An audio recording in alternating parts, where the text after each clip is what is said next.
just going to call in the light, and we'll drift in on that, okay? So, Father, Mother God, we just now ask for the presence of the Christ. And to the guidance of the Holy Spirit, we ask for only that which is to the highest good. And to the permission of the Christ and the Holy Spirit, we ask any guides, teachers, angels, or beings of light that wish to be here and be of assistance.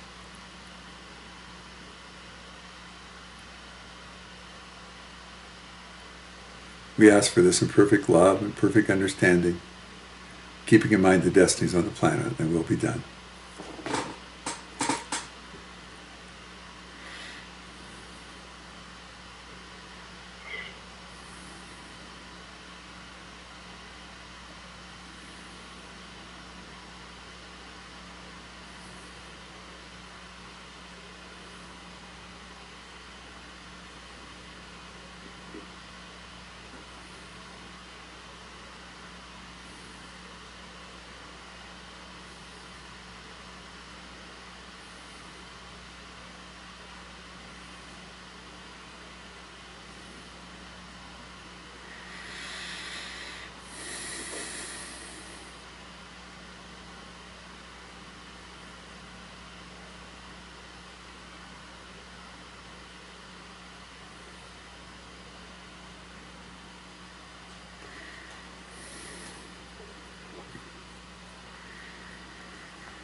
So over this past year, I've been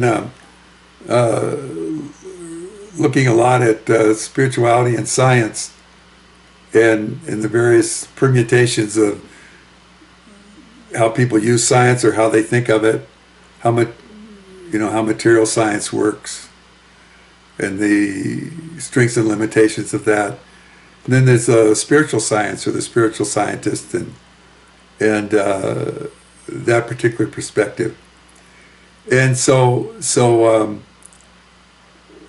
then not too long ago, I was ran across a quote from Phineas Parker's Quimby, and so I hadn't thought about that for a long time, but he's always been in the foundation of all the stuff that we've been doing, or I've been doing. Like the whole noetic balancing comes out of Quimby's work, and the way we try to train our selves in the with some kind of precision that can bring a scientific attitude inside of us when we explore this. So anyway, when I looked at this particular quote, I don't even have the quote in front of me, but I have the impact it had on me. So I've been kind of studying and going over in my consciousness Quimby's teachings for a long time. Of course, it originated out of the Quimby Center, which was really dedicated to that.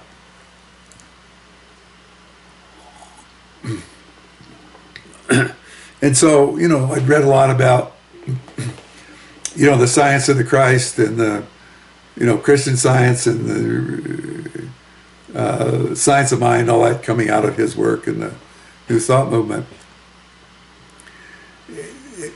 And it was always a little out of focus to me. But when I was reading this particular quote, what came really clear was, for Quimby,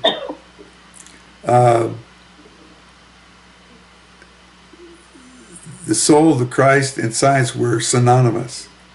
In other words, it wasn't the science of the Christ, the Christ was the science. It wasn't soul science, it's the soul is the science. And that had that just rearranged everything inside of me into one one kind of clarity about that. And then out of that came the proposal for the webinar. And so hopefully I can set this up so you can kind of go along with me in that. It's a little different grasp. It's like, instead of being scientific, spiritual, or material, we are the science. And so that's a certain way of looking out through our consciousness and reflecting on ourselves that that cuts through all the planes of consciousness and brings them into different kinds of lenses, different kinds of petri dishes, different, and a whole internal.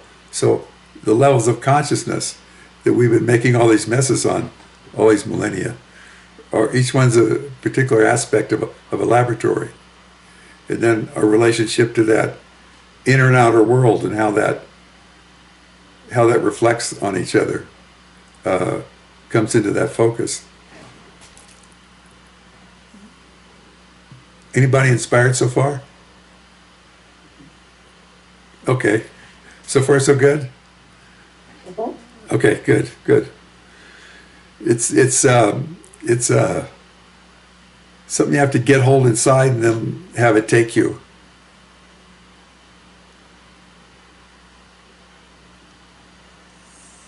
I was writing something on transformational leadership the other day and had another realization. I think it's a consequence of this. That to be a transformational leader, or to be a spiritual scientist, or to be the science of spirit, you don't have to believe in God. To believe in God is not necessary. In fact, a belief in God could actually block your vision, could actually block you. Because it's a way we come into ourselves that is an experience. It's a knowing, and it's an experience.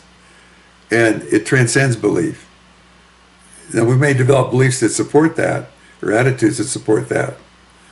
But the belief in God actually might block or limit our capacity to step into that kind of God frequency that's our science. So I've been having fun with this, seeing where it takes me. So, but maybe a little background on Quimby, since he's so present in this, and his life is a demonstration of his science. Some of you know the story pretty well, but there's always those kind of experiences that kind of boggle our mind. They kind of just destroy our mind. And so if you can imagine this guy, he was a clockmaker, so he was very precise, doing that little stuff in clocks and putting the gears together and building this and building that sort of thing, like turns together, and this hour hand and this minute hand work together, and he big clocks too, and the weights and stuff, that all that had to be worked out. It's very precise work. And so and this was up in Maine, so it's New England, so I had probably had a really dry sense of humor on top of it, so that helps, I think. Anyway, so he got consumption, or tuberculosis. We haven't heard about that for a long time because we pretty well overcome it, but it's a congestive lung disease.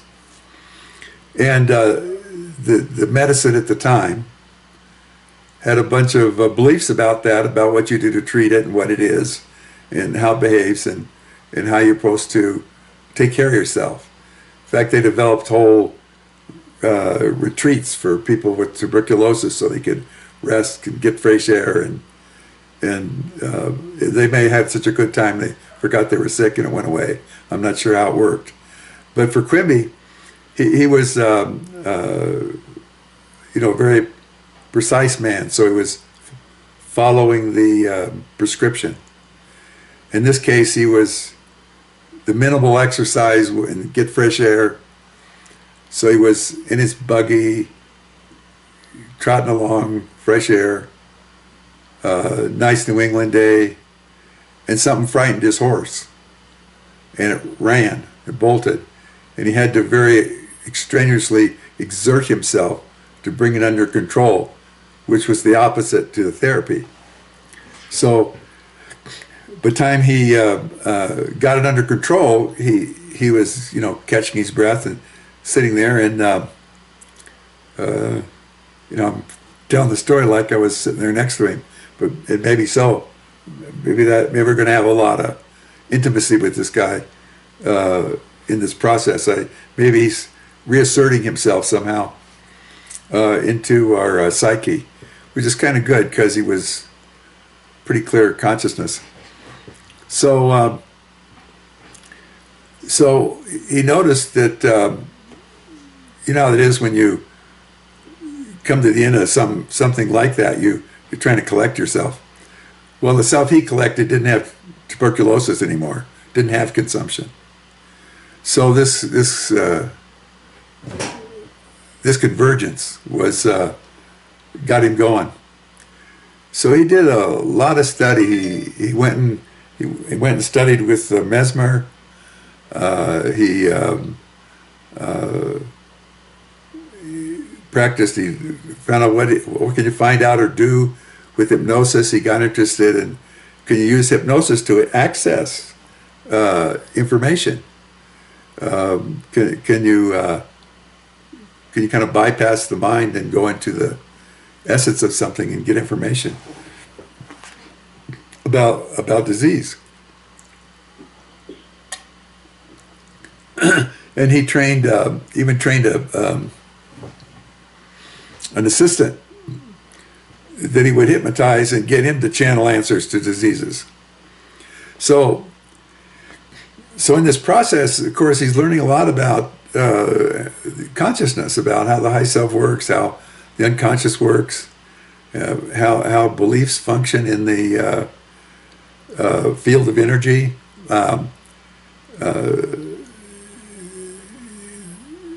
In that particular segment of his research. So where he ended up, though, was dropping all that, and it got real simple. And out of that, he'd come with a lot of practice, lining up and accessing. Just like in Mystery School 2, we do a lot of the belief work, and really the agenda is to get us to line up and access and check out and trust the information and use it to track things. So he was really primed, and so in a very religious man. They were a lot more into the Bible back then than maybe we are now. But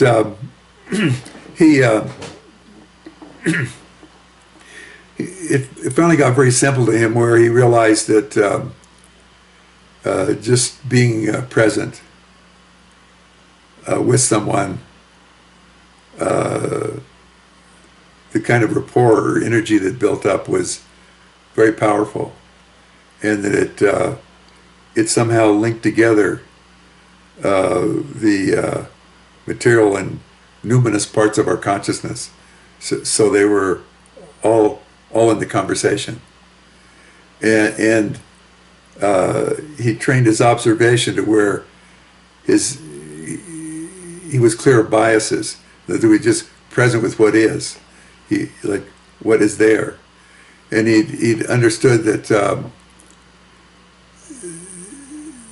these beliefs that people have. So for him, illness became a belief, and that each belief distorted our consciousness in a certain way. So what he began to understand is the Christ was the essence or energy with us. In other words, the Christ was really how the loving works through us, or God's will works through us. So the science is the expression of that energy through us. So what this means is then we're experimenting. So belief is an experiment. And when it distorts and creates a certain consequence, you change the belief. And so he began to understand that that the beliefs people held reflected into the illness. So there was a symbolic or metaphoric relationship between the illness and the beliefs people held. And so he would explain that to them. And so, in a way, there's this understanding being created with the person he's present with, and it starts to reshape their mind, reshape how they think about things. So already it begins to put them in a different relationship with themselves. So it brings everything into focus and into a clarity. And so then he could, by then he had a deep intimacy and had explained this to them, and they were responding to it. And so he could begin to look at the particular beliefs. Of course, they came with an illness and came with a story. So he could begin to look at what beliefs they particularly were holding that was creating these distortions. And so then by making those conscious and bringing them into the reconciliation, in a sense, by that process is a reconciliation with the inner Christ, or the reconciliation with the inherent flow of love through us.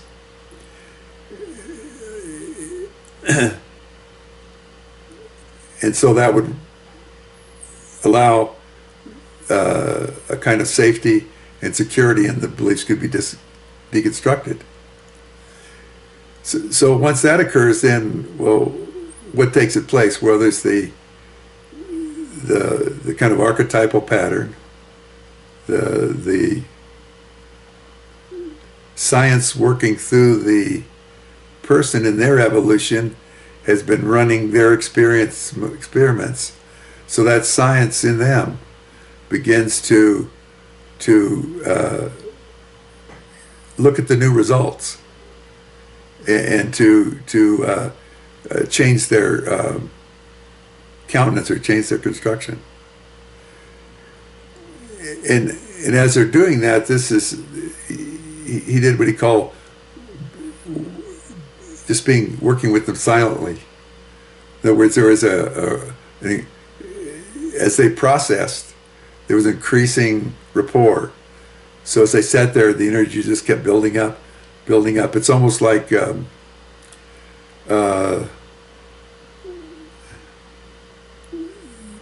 science that was each person was joining together and comparing notes and evaluating data, evaluating research, and then a reformulation within the psyche of the person that supported a relationship to the loving that reflected into a different kind of physical expression. So in this, in the presence, so the body's having an experience of this, and doing the best it can to reorganize itself. Sometimes we talk about the basic self, or the body intelligence begins to learn from this process So the person that's the client begins to re-educate themselves in the various aspects of themselves in terms of the new science that is beginning to inform them from within themselves.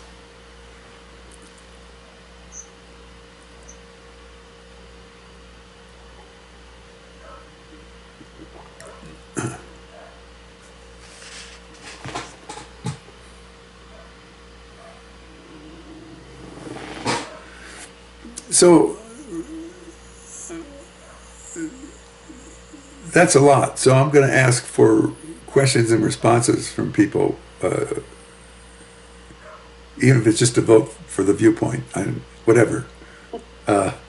Just so we get to work a little here with it, to get our,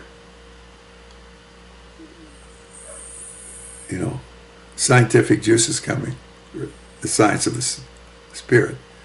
So thoughts, questions. I'm going to go back and say some more. So the entertainment is going to continue, but I want some conversation.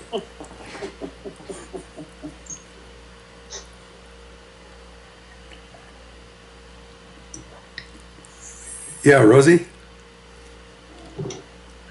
Yeah. Hey, Robert, thanks. So what comes up for me is there's just maybe it's different, or it's a science languaging application to the balancing work, which is already coming from this science experiment, the Quimby science experiment at large. Yeah. So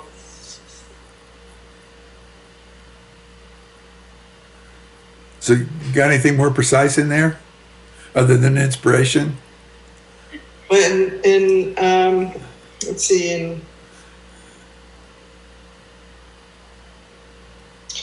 well, you're such an educator, and I think that's part of the gift of you and your expression, and that it makes it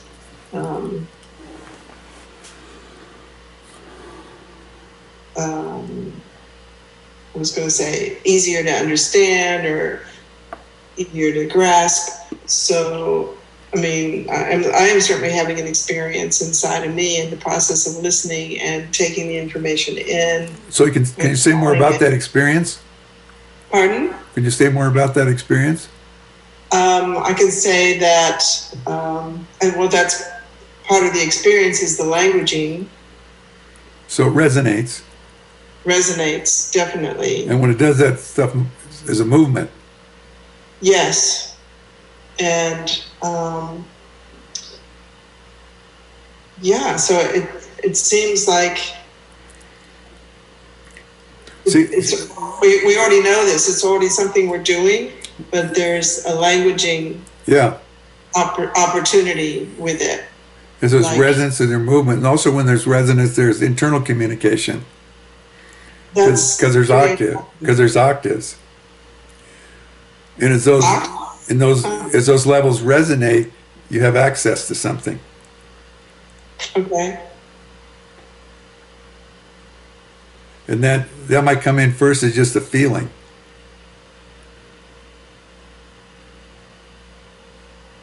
All right. Like something seeping into your head. And body, where they're hopefully connected. But so you might have the experience then of knowing something, but you don't know what it is.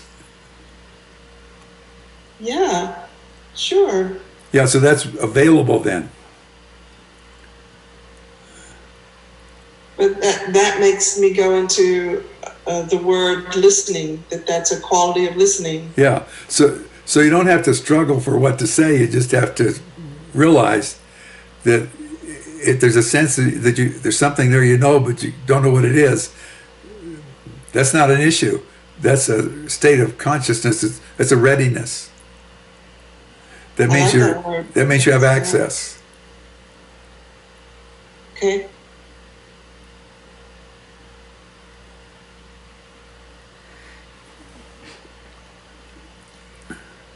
But it just seems, I mean, from the get-go, I was hearing how perfect in the timing of this, choosing to look at this from the science, from the Quimby and the science and what's going on in the world right now. So it just seems it's the timely.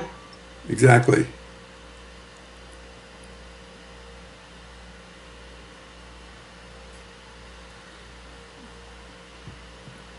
It's a good time to bring ourselves more fully online.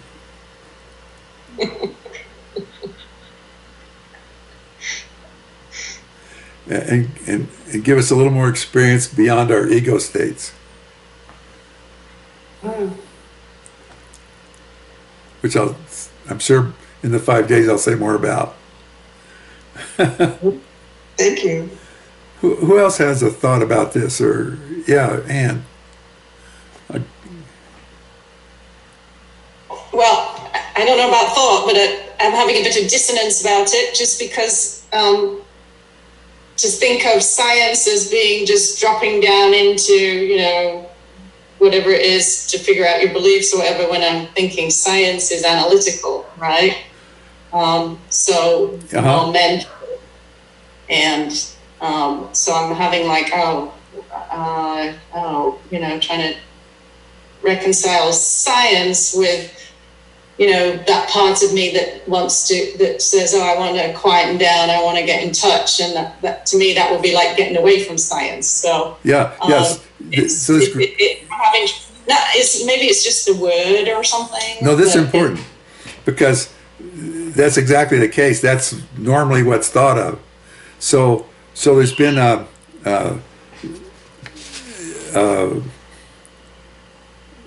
there's been like a one-legged development of science. So there's this precision that's developed, that's analytical, that's logical, that's based on what can be measured.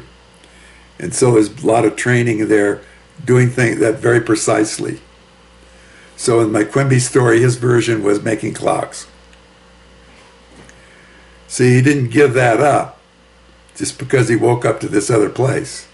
It was additive. Mm-hmm. At some point, I'll talk about George Washington Carver, because he blended the two in a most masterful way I've ever run across. But so you have that development. But we've always looked at the analogic and the metaphoric and the intuitive as you know, fluffy. It's not. You can't. How do you grab it and measure it? Well, so what I was hoping to demonstrate talking to Rosie is we were bringing different feeling states into precise measurements, which weren't dealt with analytically in the traditional science sense. But by giving them precision, an understanding developed. See, and that's also science. So it's just, we just need to, what we're inviting here is bringing the same precision into this other side of our brain. Right. And so the only difference is there's these two ways we think. This analogic side just haven't gotten the same attention in terms of developing precision. Quimby happens to be an example of somebody that developed that precision.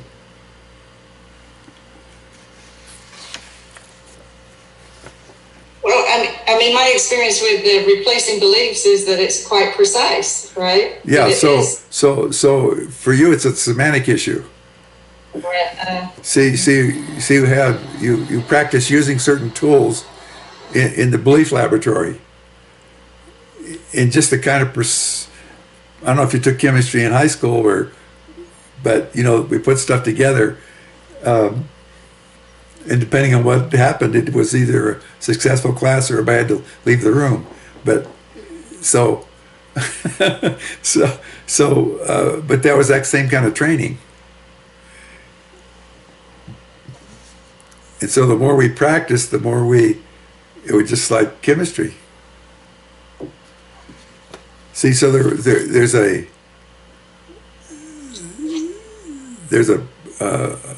process. This is a term we'll explore more, but you know who Swedenborg was? He was a engineer that developed a way to travel up through the levels, and the whole Swedenborg George came out. He called it the science of correspondence, where there's a correspondence between the analogic and the rational. So they're not opposing. See, so the science has gotten such a habit and promoted itself in such a way that science is what they reduce down to, what they bracket. And when you look at the greats in science, they didn't discover their stuff through the laboratory anyway. They applied it through the laboratory. You like Kelliculi that broke the carbon chain and became famous. He got his answer. He got his chemistry in a vision. Yeah. And so he said it was wow, there it is. And then he wrote the formula out. See, so that was not rational. That was not analytical. That was like he had this vision, and then he took the technical side of his mind and wrote it down so everybody could use it. See, so it's just letting that loosen up in your mind. Yeah, no, it does. Yeah. Thanks. But it's an important question because we run up against these little semantic things inside of us and have to step back a bit and say, well, what's really going on with this?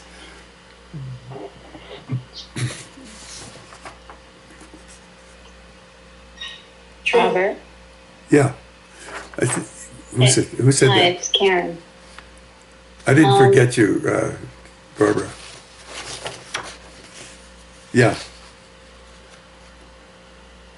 It's Karen.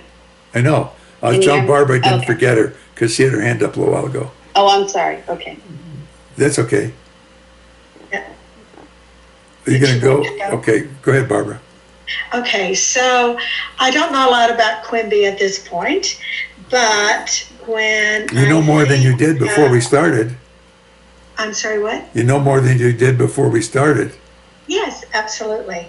And I did know that he was a healer, so I've been thinking about it, and that he did not use the science of Western medicine. So basically, when I thought about it and thought about meditation and transcending and into the light, above yourself, I felt like he went there, and with his patient, he was in that energy with the patient, looking at their beliefs and figuring out the disease and receiving an answer about how to heal them through that belief system. And so No, almost. How to change the belief system so they would heal. change the belief system. So they would heal, not how to heal them. Oh, so that they would heal. Okay. Yeah. Yes. See the difference? Yes. Yeah. So they changed the belief system so they would heal. But when I thought of science, I thought of journaling and recording the patients, where they were when you started, where they were when you ended, and following them in a writing that would become imperial science. That's what they do in research. So Yeah, empirical science. empirical science. And a lot of things, even when they start to do the research, they took off of empirical science and then try to prove it correct. Yeah. And sometimes it works. Right. Sometimes they do so much that you already know they didn't need to do, but and in that way, that's how I thought of the science, because it's still energy I mean, Yeah. it's still your energy, the electrical energy, the magnetic energy moving, Yeah. And so, in the quantum. yeah. What a lot of the new discourse in science is about is you have the electromagnetic energy, where it's the energy of form. It takes molecules and chemistry and electrical charge to have solid things. And so you have, formulas, you can mix it together and it makes stuff or it cures stuff. That's the approach. Well, that's just part of it. That's the smallest part of the energy in the universe. Then there's this other energy that is not electrical. So it doesn't have form, it doesn't have structure. In fact, it can pass through the physical one. There's a whole interest now in dark matter, that dark matter has gravity but doesn't have mass. It doesn't have solidness. So it has its energy. It has some kind of physics to it, but not the physical one. So what we're looking at here is, when we start out with Quimby's presence, that's a natural way. See, we're a natural vehicle for this, because in our consciousness we can mediate all the levels of consciousness. We're made to do that. So the science, so in the educating of the scientist, which is all of us, it's how to train a consciousness to respond to situations in a way where they can use the ability to mediate all the levels of consciousness to respond to the situation, respond to the question. See, so you have maybe the technical side, like I know what the chemical formula in, but then you also get an image, a vision, or a voice from God that says the purpose of that illness is to do this. So you get the person to do that, and the illness isn't necessary. See, because you're in touch with yourself. Okay. See, so the real science is the training of the person, that they're the science. Right. You get that? They are the science. Yeah, and that's what Quimby was saying. We're the science. Okay. All right. Okay. Got it. So whether we use the analogic side or the rational side, that's a subset. Right. Okay. Yeah, somehow you really like that inside. Yeah. Well, yeah, I'm versed in all sides. Yeah, that felt good, didn't it? Yeah, that felt good. I like that. Yeah. Got it.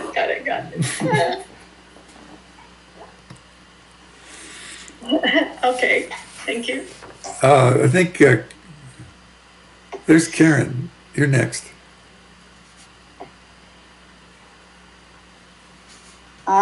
There were two things. One that you mentioned about how Quimby would work in the silence. Yeah. Or he would work silently. That I'm curious about. Okay. You ready? Being that I'm ready. See, so silence is a certain state of consciousness inside of us. You moved. Oh, you're over here now. See, so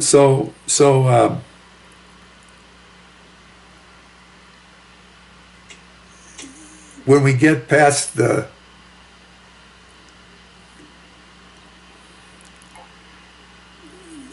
dimension in us where we're still reflecting off of things,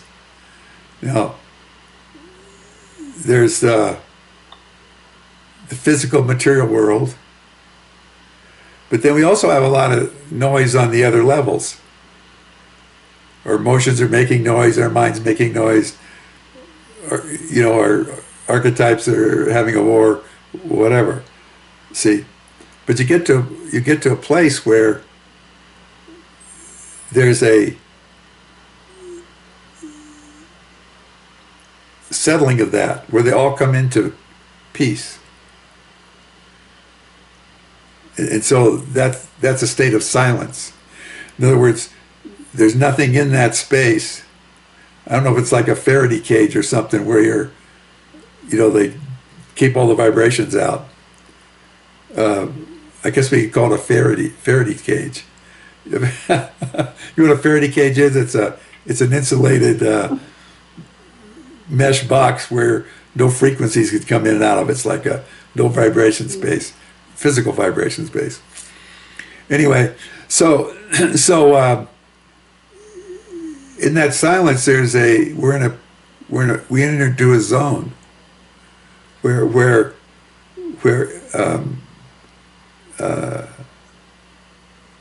everything is synchronous. See, so in the silence,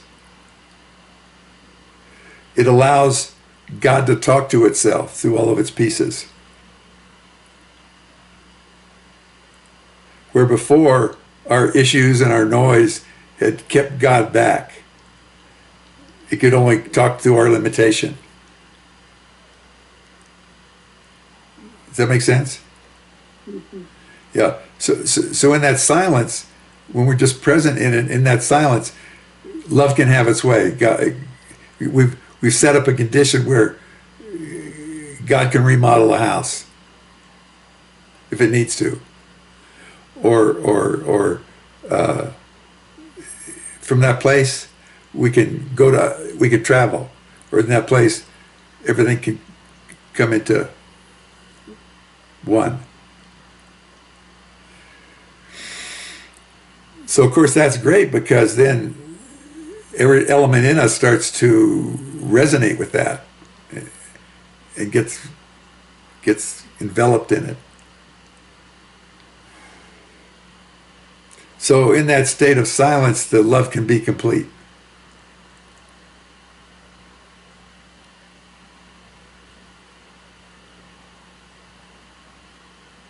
We're not quite there yet. I know. I keep having questions. That's all right. So where does that take you? Where does that bring us to?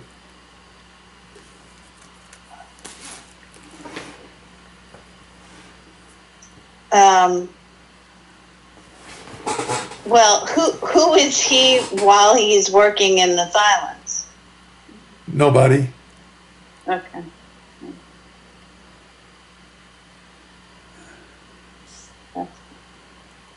That feels real. That feels better.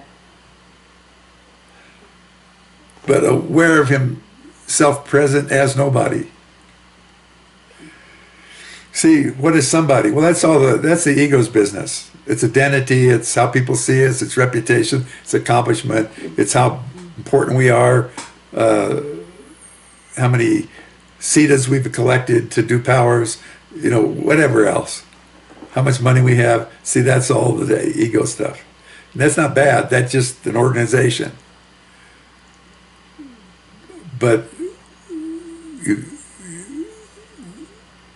we have to change. We change the identity, where we maybe have those things, but we're not those things. And that's what we start to experience in the silence. We take a vacation from our ego. Well, if you have too much shame, that's hard to do, because it won't let you go. You're too ashamed to go into the silence, because that's like the Holy of Holies. That's like, see, that's the place. It's as probably deep as you can go in the personality without going back to God. You're starting to get it. Yeah, I know. I just had to let go of my family. Yeah, they're okay. See, when you let go of your family, then God has them. Yeah. See, now you didn't really let go of your family; you just included them in a higher order of organization. It's not personal, but more intimate.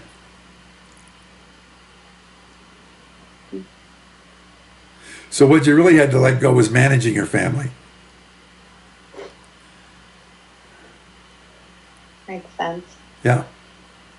But you still got to live up to responsibility in terms of your family, because that doesn't change.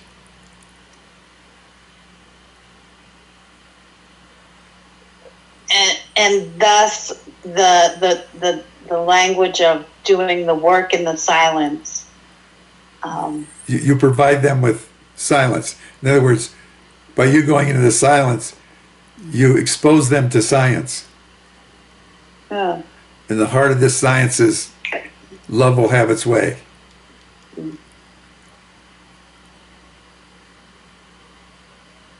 So you keep your responsibility. You just let the ego off the hook, so it can relax. Yeah. Yeah. You got that? Yeah. Yeah, we're starting to get someplace here. That's good. You have any other questions? Well, of course, the other thing that was maybe grabbing at my ego, or I don't know, that part of me that you were saying in his, let's say, his precision, his dedication as a watchmaker, and, you know, as a scientist would have their precisional kinds of things. So I get a little passionate about that shared understanding, and the language that we share, doing these dedicated practices, watchmaking or test tube testing. Yeah, there's a certain, to a certain extent, common experience allows us to communicate. Yeah. See, another way to look at precision, though, is when we were tracking this, part of the precision was, here's this feeling here, and it's what it is information about my connection to my family. See, and so if you judge that, you're cooked. You're done. If you look at that information and say, oh yeah, there's that. And so where's that come from? How does that function? Oh, it functions as a control. What does that serve? It serves my worry about them. What's worry? It's insecure love. See, so once you have that, there's a precision to that. Which then allowed us to set it aside. Okay. Because you can in a way, you and I are communicating about that. Yeah. See, we're validating it together. So it gets set aside. Mm-hmm. So we step into the silence and minister the silence and minister the science. Well, this is all on a configuration of consciousness. So we're in the silence. We set them at the door, but this energy comes in and flows out through everything and invites everything in. So in other words, you make something available to them, which is what you were trying to do in the first place. You're just doing it backwards. See, so far as the soul's concerned, see, that was the soul's science. It's discovering how to do that. And so how do we get there? By precision and awareness. By the precision becomes the intelligence. Okay. It takes the place of thinking. Because everything's intelligence. So as long as we have to do is be precise, and intelligence takes care of itself. And we continue to think in this other style.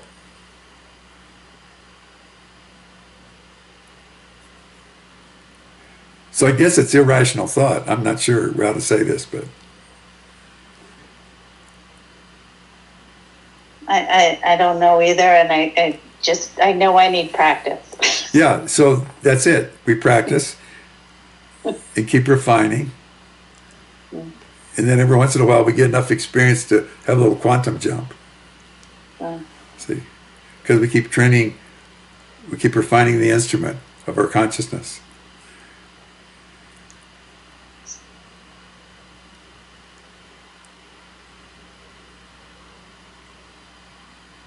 Do you have something, Helen?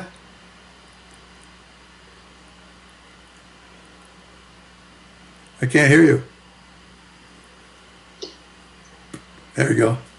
Well, I think you all covered it all, what I was looking at. But I just want to say out loud that I think our greatest challenge is coming to this place of no separation between soul, Christ, and science. The problem is us in our Western mind have elevated science and separated it out. And I think our challenge is to know that it's all, to come into the wholeness and to just be able to have soul and Christ and science all together and not worry about having to prove one thing or the other. No proof is necessary. Just be one with all. That's what I wanted to share. Yeah, okay. So far, so good. See, that need to prove something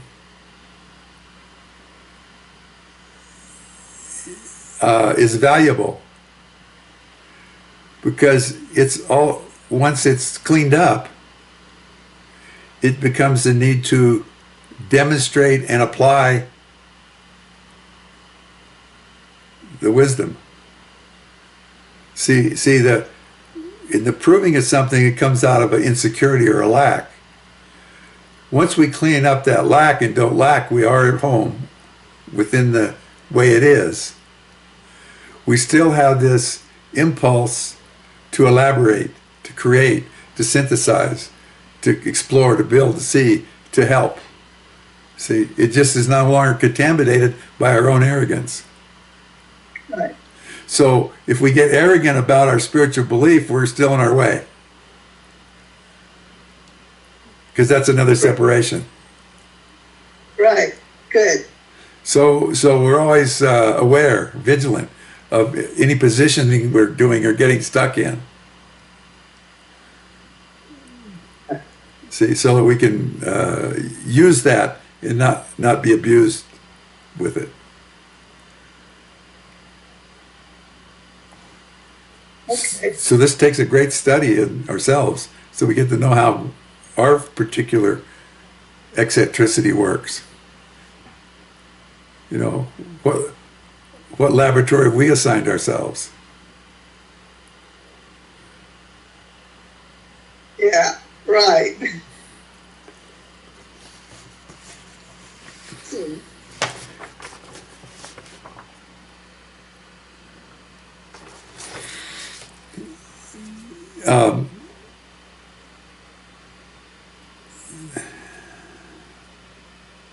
Luann?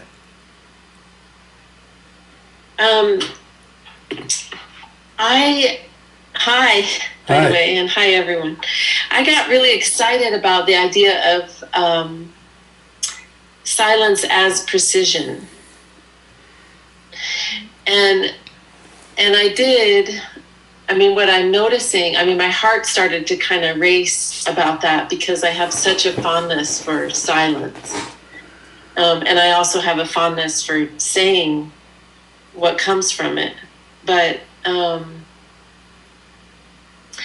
what occurred to me was that there isn't anything more precise than silence. In some way, that it's Okay. in that Yeah. it's in that context, if it, for lack of a better word, where things are regenerated, born, transmuted, transcended, and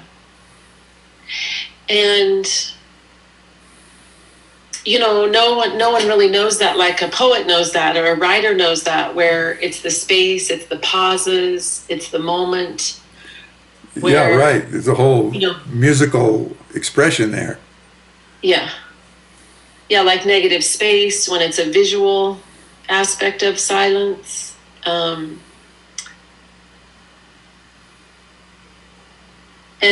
that is really more and more my experience. And I have, a job where I work in silence and I work not in silence, but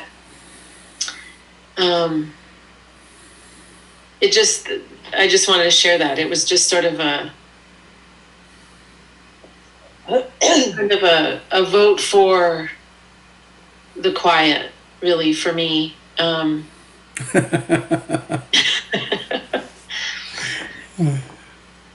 Right. And when I think about Phineas and his clocks, and I think about sometimes that's one of the things that we do hear when we're in most of our silence is a ticking, a clock. If we had the old-fashioned kind of clock, like yeah, like a metronome or something, and that's one of the places, just in a memory level or a physical level, that comes forward when it comes into silence, that sometimes it's a clock. And that made me just think of him. I didn't know he was, I knew all the other story, but I didn't know the clockmaker part. Yeah. I didn't remember it anyway. Yeah, that was his foundation. That was his rational education. See? It's beautiful. Yeah. Maybe the new version is, if you want to live in the silence, get a Tesla.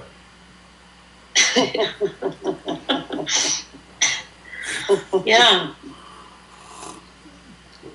I do reckon, I do have a thing about sounds. Like, I'm sensitive to it. People have a name for that, I think. But when the silence is, I think some of my most powerful silent times have been in your classes, where there's a moving over the water. Yeah, kind of like that. Uh-huh. That's all. Okay.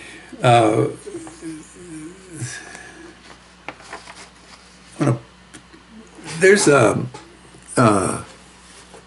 book I'd like to recommend, and this isn't a Quimby book, but there's this guy named Dino Kazan. He's a Kazanist who's a physicist, actually. And his name of his book is The Reintegration of Science and Spirituality: Subtle Bodies, Dark Matter, and Dark Energy. And he was both a ardent spiritual student and an ardent student of physics. And so when he explored these spiritual approaches, he did them. So both sides developed. And so now he's come up with this whole treatise on what he believes dark matter is, and how he'll go into dark matter, and then he'll compare it to how the Hindus talked about the creation of the universe, and then how the physicist talks about the creator. It's the same energy. And so he does a very good job of that. So it's if anybody's interested in that. But the reason, I just wanted to give him a context, because I wanted to read a quote of his, and I have to really practice being good at reading quotes, because it underscores this, the place of precision and where we are in our development in terms of science and its more inclusiveness. And so I'll see how I do with this. This may give insight into Western science techniques have been so successful in exploring the physical universe, the best suggestion might be that scientific thought can be based on precise connections utilized naturally by the human mind. For example, when we utilize precise logical connections, we develop our Western science. But since the human mind can think and connect in other ways as well, such as analogical or metaphorical, it would therefore seem reasonable that precise analogic connections could also be developed into science. The determinant factor for creating a science may not be dependent upon the type of mental connection, but rather the precision of the mental connection. Poor logic obviously leads to an inaccurate conclusion, as would a bad analogy.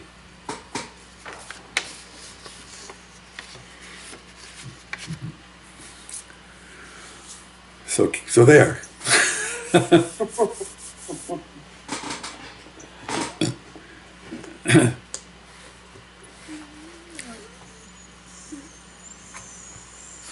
So I developed, I was looking at Quimby today and his protocol and made up some labels for it. So I'll use that to review in kind of a sequence. It's a protocol. So here this client comes in and he sits down with them, and first thing is presence. They're sitting there together. They're present with each other. So it doesn't have to be a physical illness. It could be a political illness, or, you know, how to organize people to pick up the dog poop on the neighborhood. It doesn't matter what the issue is. You have people, you come together, you're present with whatever's before you. And in this case, the client came with an illness that conventional medicine couldn't help. So there's presence. Now, out of that presence arose reflection. Then in other words, he began to reflect to them the nature of reality and the nature of beliefs and the nature of the dimensions of consciousness. He began to reflect to them that consciousness is science, that the soul is science. So he began to reflect to them and reflect to them how beliefs create constructions in the psyche that distort and limit and misalign the natural flow of love through the person. So reflection. And in that reflection, an awareness begins, and a comprehension evolves. So that's the next one. So presence, reflection, comprehension. And so he begins to dialogue with the person to bring comprehension to their particular issue of how their beliefs and their illness relate. And there's a comprehension arises out of that can include self-forgiveness, that we can, reconcile. That's all self-forgiveness is a reconcile of the limiting belief with the origins of its inspiration, which was the loving. And so the reconcile dissolves the structure of the belief. It's a little bit like coding. So out of the comprehension comes a recoding of the information, a change in information. And then he would sit with them in silence.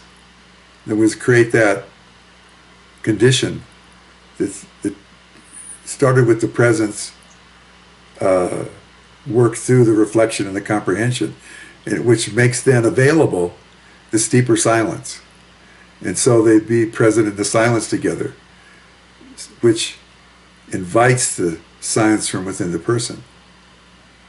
And so in that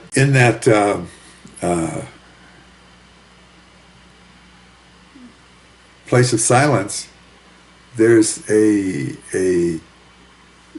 truth of what the essence of things is, which is love, starts to become the master consciousness. And so the final step is the love. And then love will have its way. So you, in the presence and the silence, you're the agency, and you've invited, the person's become the agency of that loving, doing what it can to within the limits of that destiny to rearrange things into balance. So that's the protocol: presence, reflection, comprehension, silence, and love for Quimby.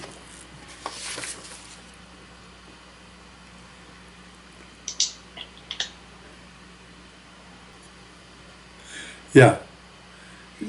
Did Quimby actually use the word love, like in that fifth stage? Was it really like now we're doing loving? Like, was that? Well, from my scientific perspective, I looked at his process and assigned a protocol.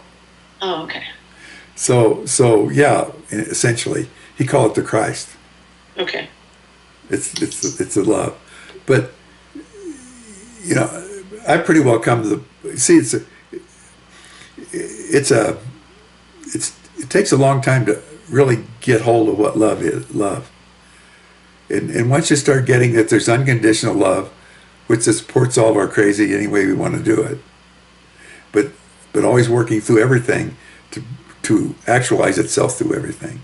So in a sense, love is the science. And then there's conditional love. So we've taken that love energy and used it to create electromagnetic reality. Bind things, put conditions on things. If you love me, you would do this. Or I love you so much, I'm going to protect you from the evil of the world, domination. And we get so conditional love that we lose track of our own connection. And so we start becoming frightened less, and fear and all that stuff comes into it. So it's all about a chemical process. In other words, we're learning. So it's contained in the unconditional love, supported, and then we use our volition to experiment by creating different kind of conditions. And that's all a laboratory experiment is. You create different conditions to see what the outcome is. You're in one way and you say, I got to get out of this. You invent something, and then you see if it works. That's a scientific process. So anyway, that's the basic. That's the science. So did he use that word? Maybe not exactly like I used it, but it's pretty clear at some point. When I had that experience when I realized that those were the same to him, it's like something happened between us. So I decided that because of that, I could take liberties with his teachings and make him fit what I was doing for instructional purposes. Because he talks like a 19th century New Englander. We don't talk like that anymore. What would that sound like, Robert? I have to read something that he wrote. Google him and decide yourself.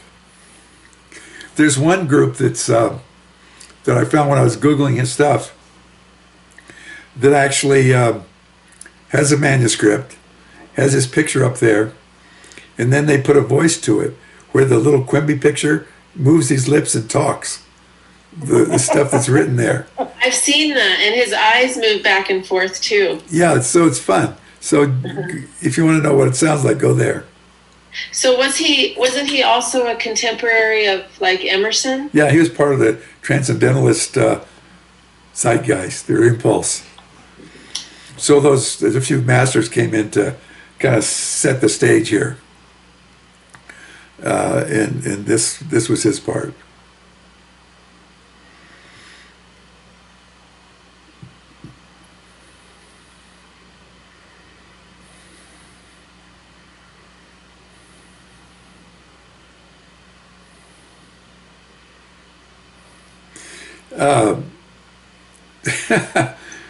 You know, it's like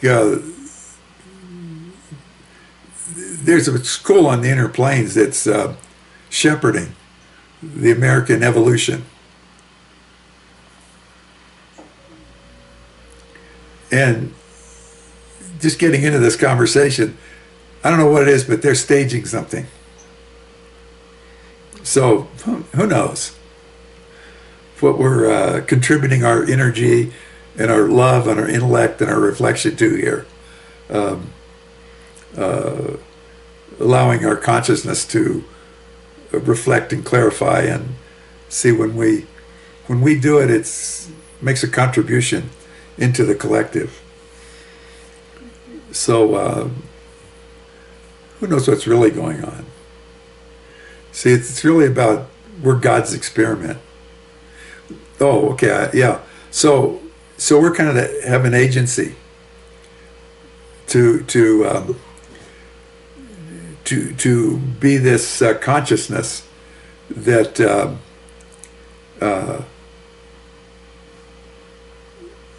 spirit lives through and has its way. See, the thing is, it goes both ways. So it's not like we're a puppet on a string. It's like we're an active participant, because if we bring ourselves to the place in that silence that we're an agent of this, that our witness actually creates choice. See, we can also go the other way. We can take our experiments and put God to them. So in other words, if God's looking out, we get to look back in. So it goes both ways.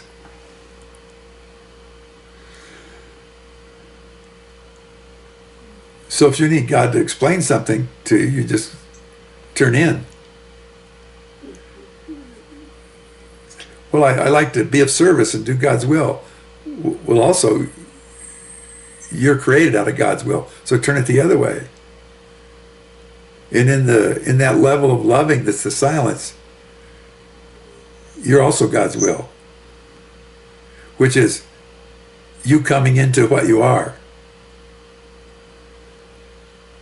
So you don't have to take any shit from God either.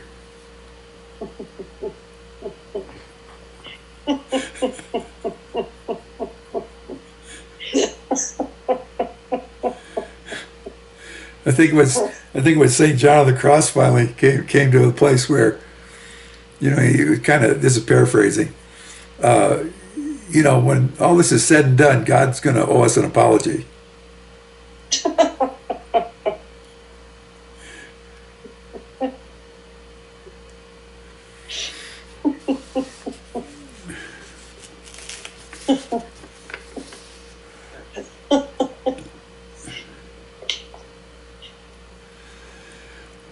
Well, this has been fun. I think I'll, how are we doing? Any other questions before I do the meditation? Could you give us the name of the author again? Yeah. The book. Thank you. First name's Deno, D-E-N-O. Okay. Kazanis, his last name. K-A-Z-A-N-I-S.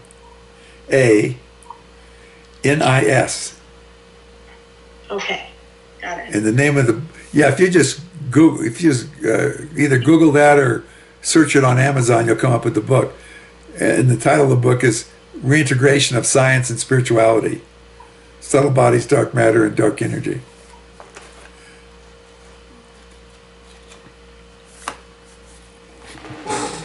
It's you know, it's kind of a, not too big a book either. You know, a lot of space between the lines, wide margins. Feels good. Okay. It's a book you'd take to bed with you.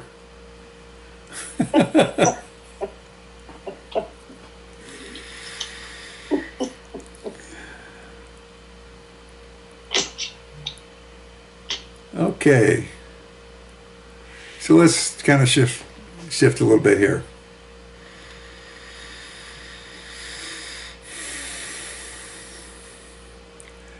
Let's just take a deep breath and let that go and relax into it.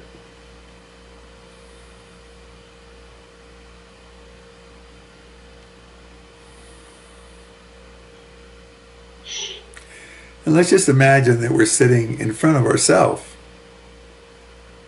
That sitting before you is you looking back at you in a chair.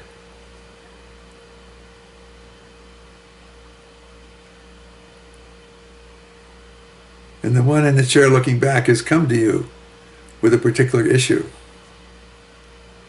concern, or an illness, or a worry, or consternation. And so there you are sitting before you, and you're sitting before you. And so you just become present and sit with yourself. In your presence, in your loving. And even though it's you, you find mysteriously that you can sit before yourself and not judge yourself. Perhaps the self before you does all the judging and you do all the presence. And so it works out.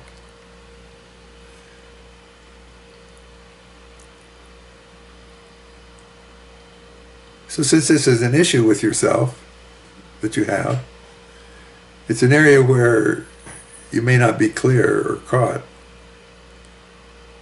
So you begin to reflect back to yourself. You begin to reflect yourself back to yourself.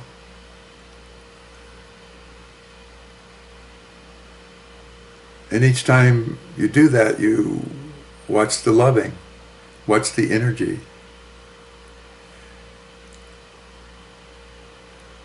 You make this aware. Suggest this to yourself. Perhaps forgive this. Perhaps reflect something deeper about what the real issue is.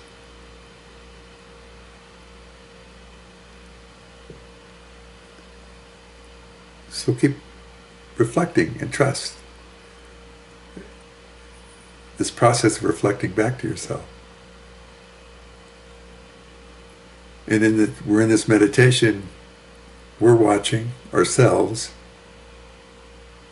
in an altered state of consciousness reflect back to ourselves. So we're also a third level of awareness, of presence, of holding.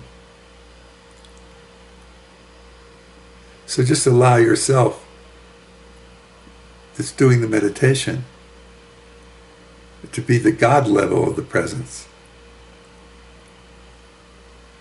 The unconditional loving, the holding. As you hold within your own heart and mind and vision, yourself reflecting to yourself.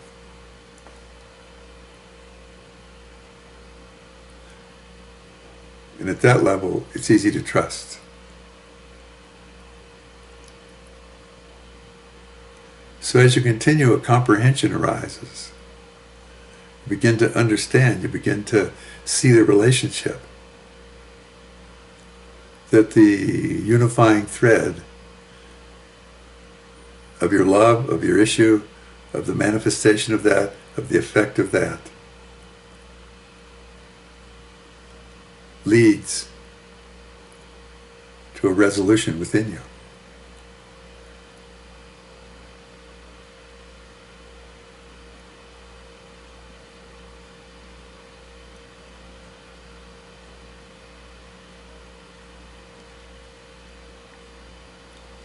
So then we, all three, step into the silence.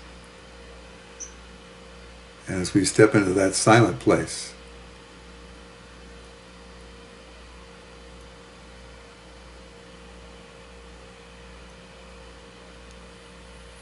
the you that is talking to you becomes God talking to itself.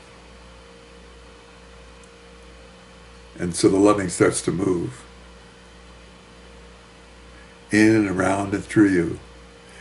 And so just be present and participate in the way it rearranges your alignment, the movement of your energy, your sense of presence.